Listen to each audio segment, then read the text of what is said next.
नमस्कार दोस्तों, कैसे हो आप। आज हम क्रैक इजी में 15वें वित्त आयोग के बारे में जानेंगे। 15वें वित्त आयोग का गठन कब हुआ था, किसने किया था, कौन इसका गठन करता है, किसको इसकी रिकमेंडेशन मिलती हैं, और जो एग्ज़ाम के पॉइंट ऑफ व्यू से ज़रूरी चीज़ें हैं वो आज हम इस वीडियो में डिस्कस करेंगे। तो शुरू करते हैं कि जैसे कि हमें पता है नंबर में 15वें नंबर का वित्त आयोग है, यानी कि इससे पहले 14 वित्त आयोग गठित हो चुके हैं। उनकी रिकमेंडेशन सरकार को टाइम टाइम पे मिली हैं।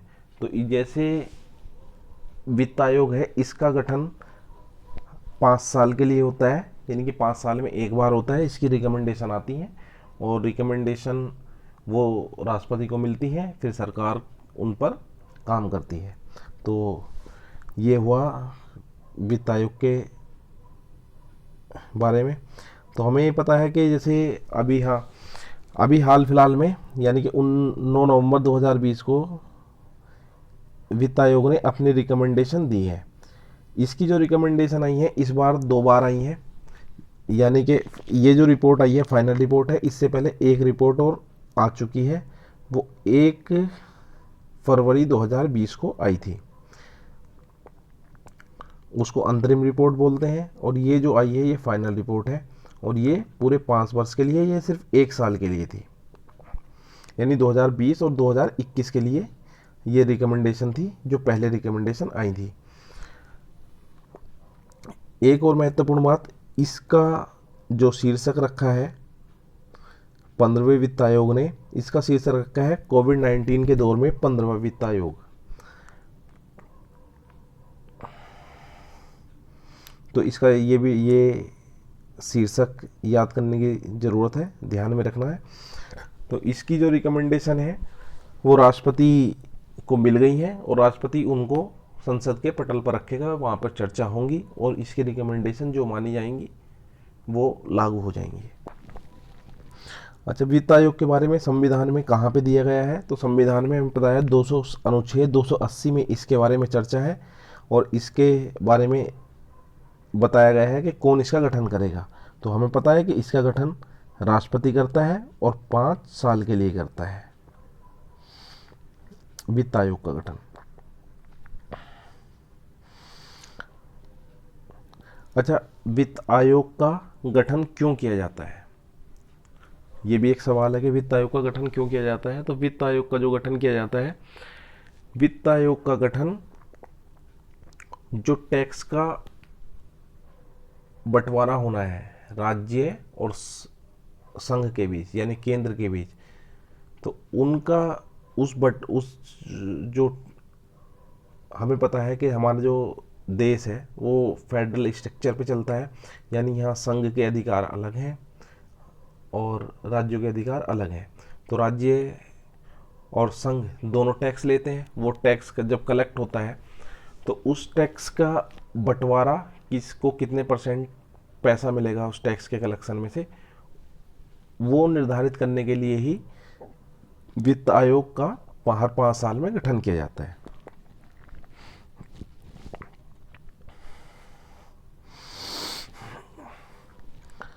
तो जैसे कि ये है कि वित्त आयोग का गठन क्यों किया जाता है, तो जैसे मैंने बताया कि राज्य और संघ में इनमें झगड़ा ना हो आपस में टैक्स को लेके। तो वो झगड़ा क्यों होता है, वो झगड़ा होता है वित्तीय असंतुलन की वजह से, या राजकोषीय असंतुलन भी बोलते हैं। ये 2 टाइप का होता है, एक क्षैतिज असंतुलन और एक लंबवत असंतुलन। क्षैतिज असंतुलन क्या होता है, जो हमें पता है हमारे देश में 28 स्टेट हैं और 8 केंद्र शासित राज्य हैं। तो जो स्टेट है, स्टेट के बीच में आपस में कोई बंटवारा ना हो, उनमें झगड़ा ना हो कि भाई हमें इतना मिलना चाहिए, हमको इतना मिलना चाहिए, उसको इतना ज़्यादा क्यों मिल रहा है। तो ये वाले जो झगड़े होते हैं इसको क्षैतिज असंतुलन बोलते हैं। और जो लंबवत, जो केंद्र और राज्य के किसी एक राज्य के बीच में झगड़ा होता है, असंतुलन होता है, उसको लंबवत असंतुलन बोलते हैं। तो यहाँ कई बार झगड़ा देखा जाता है संघ और राज्य के बीच में। जैसे केंद्र जो दक्षिण के राज्य हैं, जो डेवलप स्टेट हैं, वो केंद्र पे ये आरोप लगाते हैं कई बार कि जो हमारा हिस्सा बनता है उससे कम पैसा देता है। तो ये कई बार इन पे केंद्र पे आरोप लगते रहते हैं, खासकर दक्षिण के राज्य लगाते हैं ये केंद्र सरकार है वो उत्तर के राज्यों को ज़्यादा पैसा देती है और जो दक्षिण के राज्य हैं उनको उनकी परफॉर्मेंस के हिसाब से कम पैसा देती है। तो ये तो मैंने बता ही दिया है कि इसका जो गठन होता है 5 साल के लिए होता है। और इसके बारे में, वित्त आयोग के बारे में अनुच्छेद 280 में है। ये बहुत इंपॉर्टेंट है, बहुत बार आता है कि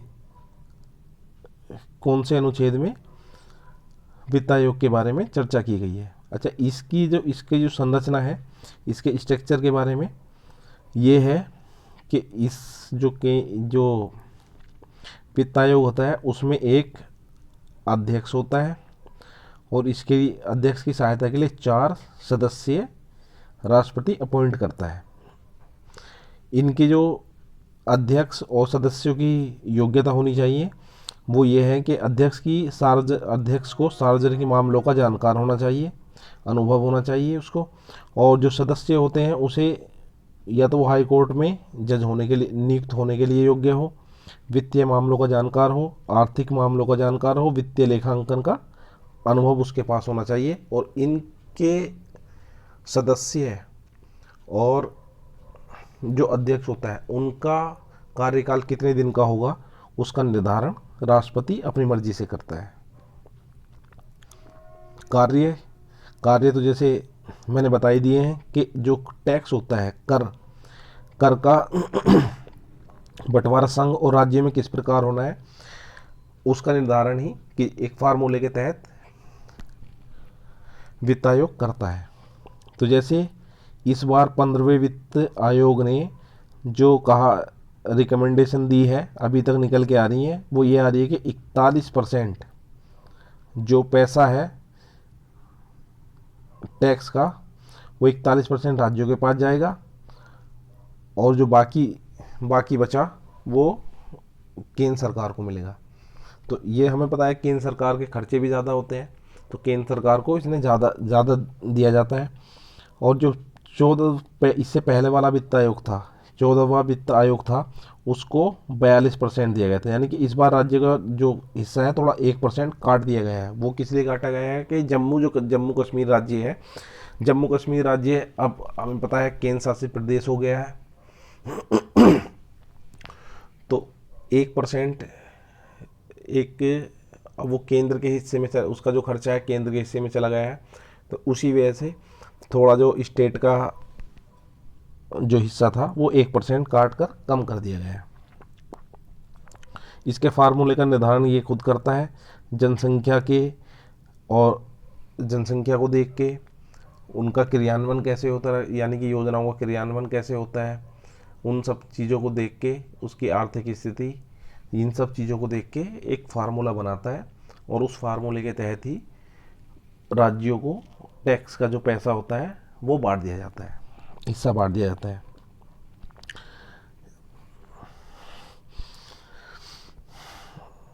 उस एक पर्टिकुलर हिस्से के बाद भी एक जो अनुदान या उनको बेनिफिट देना होता है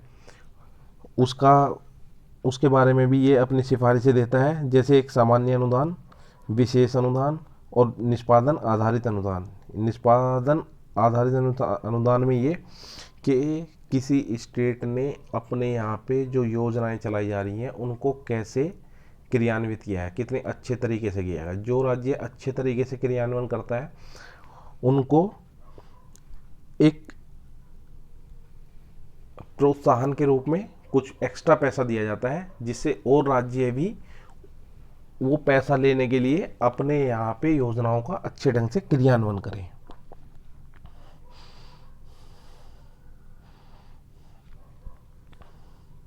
ये तो इसकी हिस्ट्री है कि इसका गठन कब किया गया था। इसका गठन 15वें वित्त आयोग का गठन 27 नवंबर 2017 को किया गया था।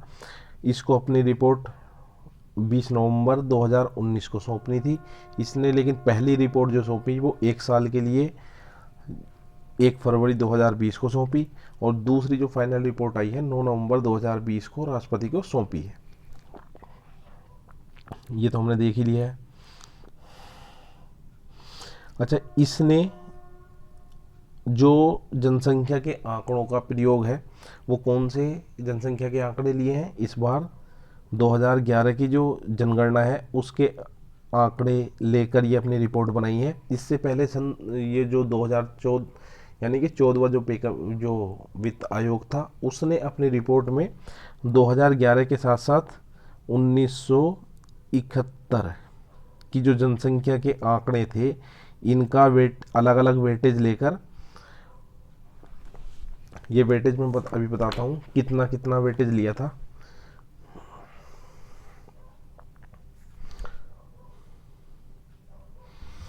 तो जो 14वां वित्त आयोग था उसने 1971 की जनगणना का 17.5% और 2011 की जो जनगणना थी उसका 10%, उसके जनसंख्या के आंकड़ों का 10% लेकर अपनी रिपोर्ट बनाई थी। लेकिन जो 15वां वित्त आयोग है उसने अपनी रिकमेंडेशन सिर्फ 2011 की जो जनगणना है उनके आंकड़ों के हिसाब से दी है।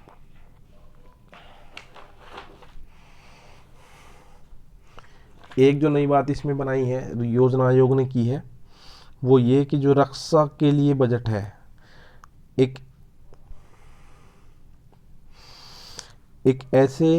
एक हिस्सा रखा गया है कि जो कभी न समाप्त होने वाले रक्षा कोष, यानी कि एक कोष बनाया है, एक फंड बनाया है, उसमें ये रिकमेंडेशन दी है कि राज्यों से भी उसमें से उसके लिए कुछ हिस्सा प्रत्येक राज्य से लिया जाएगा और उस फंड में डाला जाएगा। जो हमारा डिफेंस बजट है या डिफेंस पे जो खर्चा है वो खर्चा सभी राज्य थोड़ा थोड़ा वहन करें। इसकी जो रिपोर्ट है 2000 यानी कि 20 में जो रिपोर्ट दी है, रिकमेंडेशन दी है, उसमें एक प्रोत्साहन प्रतिस्पर्धात्मक प्रोत्साहन बढ़ाने के लिए, यानी कि संघवाद को बढ़ाने के लिए ऐसी रिकमेंडेशन दी है कि उससे संघवाद को बढ़ावा मिले। तो जैसे कि जीएसटी का क्रियान्वयन किस राज्य ने अच्छा किया है, डीबीटी यानी डायरेक्ट बेनिफिट ट्रांसफ़र का क्रियान्वयन किस राज्य ने अच्छा किया है, स्वच्छ भारत अभियान में किसने अच्छी भूमिका निभाई है, ठोस अपशिष्ट यानी सॉलिड वेस्ट मैनेजमेंट किस राज्य ने इन चीज़ों पर अलग अलग मतलब ये पैमाने बनाए हैं, इन पर अच्छा काम किया है, उसके हिसाब से भी इसकी जो रिकमेंडेशन है उसमें ये कहा गया है कि इनको ज़्यादा उसके हिसाब से पैसा मिलेगा उन्हीं स्टेट को। जो वित्त आयोग की रिपोर्ट आई है ये रिपोर्ट 4 पार्ट में है, भाग 1, भाग 2, भाग 3, भाग 4। जो पहली और दूसरा भाग है वो जो पहले भी रिपोर्ट आती रही है उनके हिसाब से है, यानी कि पहले भाग में रिकमेंडेशन है, सिफारिशें हैं और एनेक्सर हैं, परिशिष्ट हैं। दूसरी में भी रिकमेंडेशन है और एनेक्सर है। जो तीसरी रिपोर्ट है या तीसरा जो भाग है वो केंद्र सरकार के वित्तीयन के बारे में है कि कैसे केंद्र सरकार को खर्च करना है, कैसे अपने पैसे फंड का वित्तीयन करना है। और जो चौथा भाग है इसमें सिर्फ स्टेट के बारे में है कि स्टेट को कैसे कैसे अपने फंड का वित्तीयन करना है। तो इसकी 4 रिकमेंडेशन है, यानी कि 4 पार्ट हैं, 4 पार्टों में अपनी रिकमेंडेशन दी हैं। और ये रिकमेंडेशन जब संसद में के पटल पर रखी जाएंगी उनके बारे में चर्चा होगी, तो एक जो पब्लिक डोमेन में बातें आएंगी उन बातों का भी इंतज़ार करते हुए इस पे यहीं तक चर्चा करते हैं। और जब उसकी रिकमेंडेशन आ जाएंगी तो उन रिकमेंडेशन के बारे में भी बाद में चर्चा करेंगे। तो तब तक के लिए नमस्कार, जय हिंद।